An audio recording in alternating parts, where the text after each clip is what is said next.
If your highly verbal level 1 autistic toddler is struggling with transitions, hearing no, toileting, separation, sensory needs, and having huge emotional reactions, I need you to stop looking at every one of those things as a separate problem, because this is where parents can end up with a toileting strategy, a behavior strategy, a sensory strategy, a sleep strategy, a transition strategy, and somehow you're still spending your entire day trying to prevent the next explosion.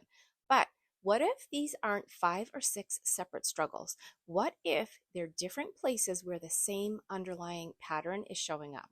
And this is exactly why I created my load, access, response map. First, load. What is your child already carrying? Is it sensory input, unpredictability, transitions, separation, social demands, loss of autonomy, poor sleep? Then access. As that load builds, I want to know what happens to your child's state and which skills become harder to access. When they're available, maybe you see that bright, verbal, flexible, capable little kid that you know is in there. And as load builds and they become more strained, maybe flexibility starts dropping. Maybe no becomes harder. Transitions become harder. Their communication starts changing. And if their nervous system reaches a protective state, they may have dramatically less access to the skills that you know they have. And that's why a highly verbal autistic toddler can sound incredibly capable in one moment and then seem completely unable to cope in another. And then we get to response, because the response should depend on what we're actually seeing. Is this a genuine skill gap where we need to explicitly teach the skill?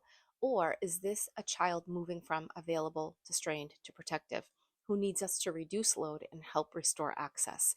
Maybe they need more predictability, less language, sensory input, more appropriate autonomy, a reduced demand.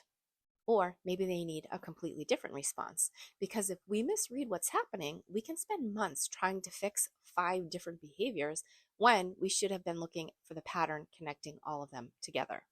And if you're watching this thinking, holy shit, this is my child, but I have no idea what their pattern is, that is exactly what we start figuring out in a first step parent strategy session. We take the things that seem disconnected and we start mapping your child, what's building load for them, how they move through the different states available, strained, and protective, and what it looks like specifically for them, what happens to their access, and what response actually matches. Because you don't need 5 more random strategies. You need to understand what connects the things that you're already seeing. Head to my profile, tap my link tree, and my booking link is right at the top.